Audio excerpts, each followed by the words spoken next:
Salut les investisseurs malins, j'espère que tu vas bien, je m'appelle Gabriel Jarosson. Aujourd'hui je vais répondre à une question qui m'a été posée.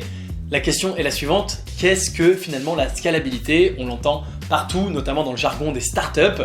Est-ce que tu pourrais s'il te plaît me définir la scalabilité? C'est ce que je vais donc essayer de faire tout de suite. Avant de commencer, bien sûr, si c'est ta première fois ici, je t'invite à cliquer sur le bouton s'abonner juste en dessous de cette vidéo pour t'abonner à la chaîne YouTube Léonis, rejoindre plusieurs milliers d'investisseurs malins et ne rater aucune de mes vidéos. C'est parti!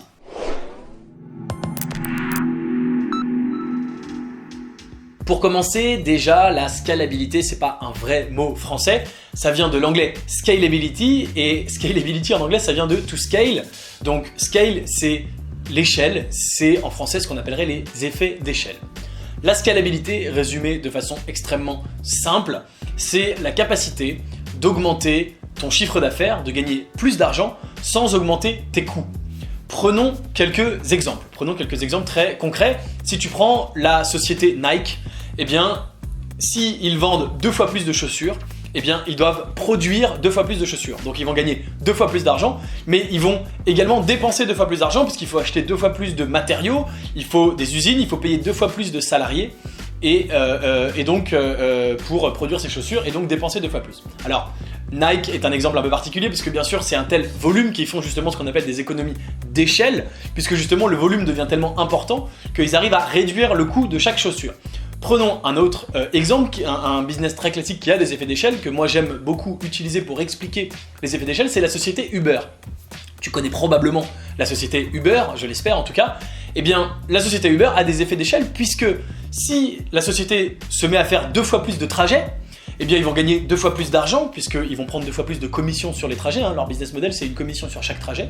Mais leurs coûts ne vont pas augmenter. C'est quoi les coûts de la société Uber? C'est quelques développeurs pour faire l'application et quelques serveurs pour héberger l'application. Et encore, d'ailleurs, c'est hébergé sur les serveurs de l'App Store et du Google Play. Donc ils ont peut-être même pas de serveur. Donc ils ont très peu de coûts. Mais bien sûr, leur revenu peut augmenter s'ils se mettent à faire 2 fois plus de courses. Idem pour Airbnb, ils ont simplement un site web, mais s'ils hébergent 2 fois plus de personnes, eh bien ils gagnent 2 fois plus de commissions. Ça, c'est un business où il y a des effets d'échelle.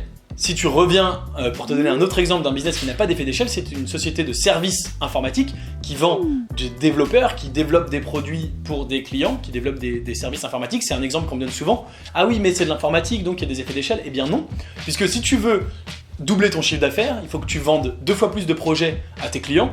Et si tu vends 2 fois plus de projets, il va falloir que tu embauches 2 fois plus de développeurs pour réaliser tous ces projets.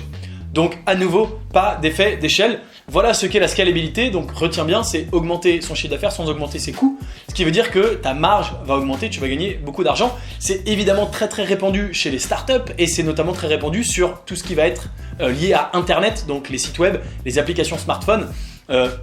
À peu près toutes les boîtes, les startups auxquelles tu peux penser, Google, Snapchat, etc. ont des effets d'échelle. Et bien sûr, c'est en grande partie ce qui font leur succès. Évidemment, les boîtes qui ont des effets d'échelle ont un avantage assez énorme par rapport aux autres boîtes puisque, eh bien, à partir d'une certaine taille critique, ces boîtes se mettent à gagner de plus en plus d'argent sans avoir les dépenses qui augmentent et donc à être de plus en plus rentables. Un autre élément que moi j'aime inclure dans les effets d'échelle, c'est pas dans la définition classique standard, mais moi j'aime l'inclure, c'est est-ce que la startup a la capacité à répliquer à grande échelle ce qu'elle a fait à petite échelle. Donc c'est comment cette startup va atteindre la scalabilité. Autrement dit, il y a beaucoup de startups qui, quand elles démarrent, font un petit peu avec les moyens du bord, font justement en décrochant le téléphone, font des choses non scalables, ce qui peut être une très bonne chose pour apprendre à connaître le client, etc.